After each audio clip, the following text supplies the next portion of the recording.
नमस्कार दोस्तों, क्षिति वैविध्य के YouTube प्लेटफॉर्म पर आप सभी का स्वागत करती हूँ। और आज एनसीईआरटी के अगले अध्याय जिसका नाम है नए साम्राज्य और राज्य, उस पर चर्चा होगी। पीछे हम लोग 10 अध्याय पर बात कर चुके हैं। जिन्होंने अब तक उस वीडियो को नहीं देखा होगा वो कृपया जा कर के उसको देखें, और जिन्होंने अभी तक चैनल को सब्सक्राइब नहीं किया वो प्लीज़ सब्सक्राइब भी करें। तो बिना व्यर्थ समय गंवाए चलते हैं पहले प्रश्न की तरफ, क्योंकि परीक्षाएं निरंतर हमारे सामने हैं। तो चलते हैं पहले प्रश्न की तरफ। हमारा आज का पहला प्रश्न है कि हरिसेन निम्नलिखित में से किसका दरबारी कवि था। अगर जिसको भी इसका उत्तर पता है तो प्लीज़ कमेंट बॉक्स में इसका आंसर दें। चंद्रगुप्त प्रथम, समुद्रगुप्त, चंद्रगुप्त द्वितीय या श्रीगुप्त। तो हरिसेन किसका था? समुद्रगुप्त का दरबारी कवि था। अगला प्रश्न है दूसरा कि इलाहाबाद का अशोक स्तंभ अभिलेख किसके काल के बारे में सूचना प्रदान करता है? चंद्रगुप्त मौर्य, चंद्रगुप्त प्रथम, चंद्रगुप्त द्वितीय या समुद्रगुप्त। इलाहाबाद का अशोक स्तंभ अभिलेख हमें किसके बारे में सूचना देता है? तो इसका सही उत्तर है समुद्रगुप्त। इससे हमें समुद्रगुप्त के शासन की जानकारी मिलती है। और इस पर समुद्रगुप्त के दरबारी कवि जिसके अभी हमने पीछे बात की, कौन था? हरिसेन। उसने संस्कृत भाषा में प्रशंसनात्मक वर्णन प्रस्तुत किया है समुद्रगुप्त के संदर्भ में। लगभग 1700 वर्ष पूर्व ये लिखा गया था और इसे ही प्रयाग प्रशस्ति या समुद्रगुप्त की प्रशस्ति भी कहा जाता है। प्रशस्ति का अर्थ अगर हम बताएं यहाँ आप लोगों को या सबको पता भी हो तो प्रशस्ति का अर्थ होता है प्रशंसा। तो इसमें उसकी समुद्रगुप्त के सभी विजयों का वर्णन है, जो भी विजय अभियान किया और जिसमें जो भी युद्ध अभियान किया और जिसमें उसको विजय प्राप्त हुई उसका वर्णन है। और इसमें उसे ईश्वर के बराबर बताया गया है। अगर प्रश्न पूछते कि समुद्रगुप्त को किस अभिलेख के अंतर्गत ईश्वर के बराबर बताया गया है तो प्रयाग प्रशस्ति अभिलेख में। और इसी अभिलेख में समुद्रगुप्त को एक योद्धा और उत्कृष्ट कवि के रूप में भी बताया गया है और उसकी प्रशंसा की गई है। ये भी बताया गया है कि समुद्रगुप्त एक संगीत प्रेमी राजा था और वो बीड़ा भी बजाता था। उसके इस गुण को सिक्कों पर भी दर्शाया गया है, बीड़ा बजाते हुए। तो चलते हैं फिर अगले प्रश्न की तरफ। तीसरा प्रश्न है हरिसेन द्वारा वर्णित विभिन्न प्रकार के राजाओं और उनके प्रति समुद्रगुप्त की नीतियों के संदर्भ में निम्नलिखित कथनों में से कौन सा एक सही नहीं है? पहला है कि समुद्रगुप्त ने आर्यावर्त के सभी 9 शासकों को हराकर उनके राज्य को अपने साम्राज्य में मिला लिया। दूसरा है कि उसने दक्षिणापथ के सभी 12 शासकों को हराकर उनके राज्य को भी अपने साम्राज्य में मिला लिया। और तीसरा है कि समुद्रगुप्त के राज्य के पड़ोसी देश आंतरिक घेरा समुद्रगुप्त के लिए उपहार लाते थे और उसकी आज्ञाओं का पालन करते थे। और डी है कि बाहरी राज्यों ने समुद्रगुप्त की अधीनता स्वीकार की और अपनी पुत्रियों का विवाह उससे किया। इसमें से कौन सा कथन सही नहीं है? प्रश्न ये पूछ रहा है।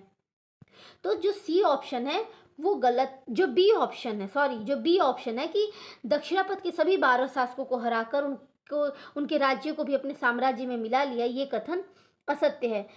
और ए, सी और डी जो कथन है वो सही हैं। क्यों?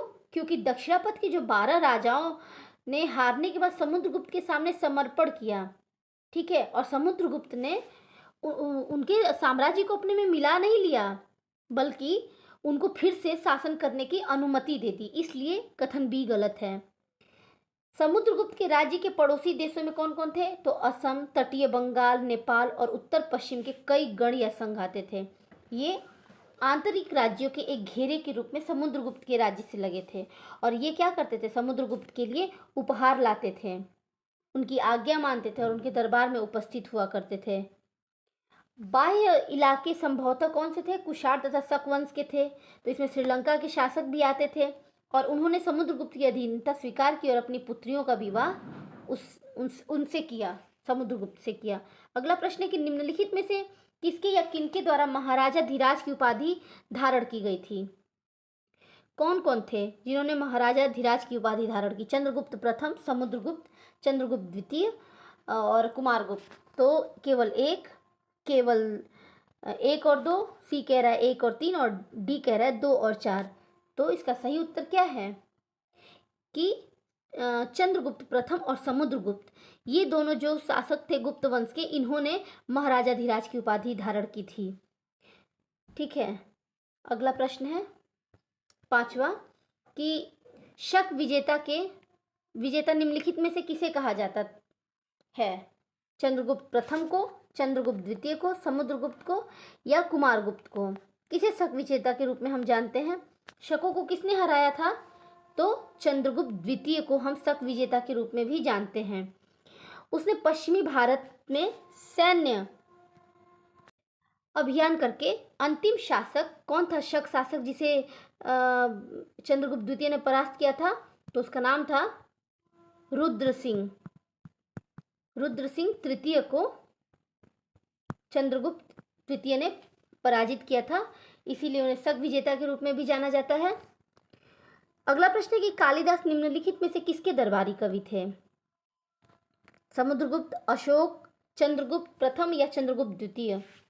तो कालिदास चंद्रगुप्त द्वितीय के दरबारी कवि थे।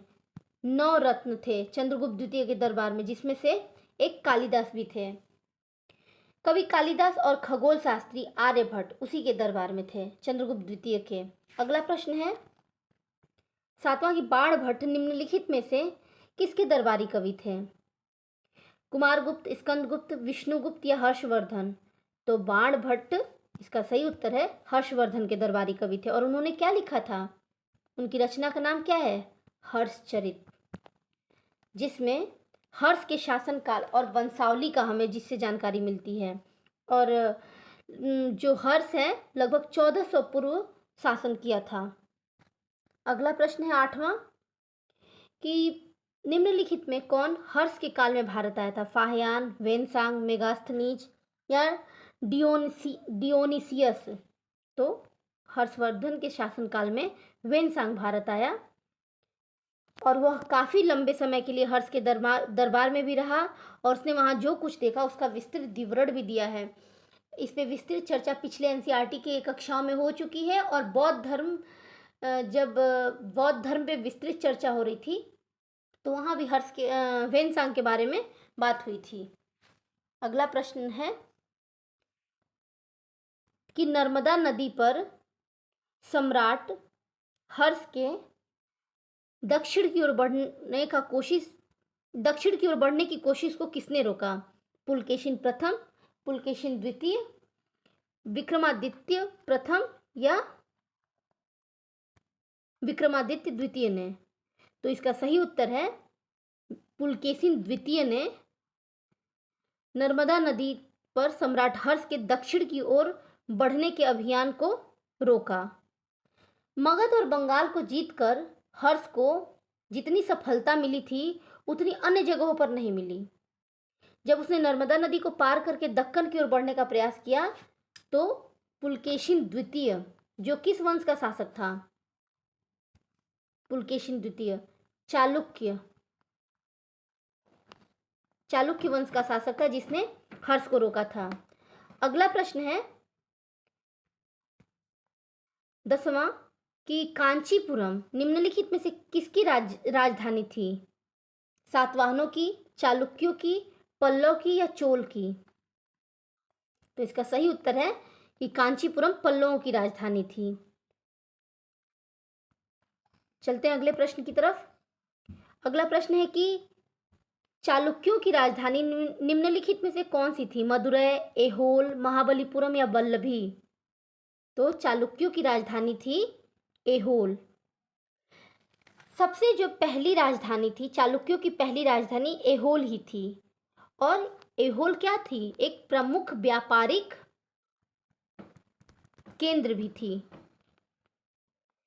और धीरे धीरे क्या हुआ, यह एक धार्मिक केंद्र भी बन गई जहां कई मंदिर बनाए गए। चालुक्यों के राजा हुए कृष्ण। चालुक्यों का जो राज्य था वो कहाँ तक था? तो कृष्णा और तुंगभद्रा नदियों के बीच फैला हुआ था। यह जो क्षेत्र था वो रायचूर दोआब भी कहलाता था। क्या कहलाता था? रायचूर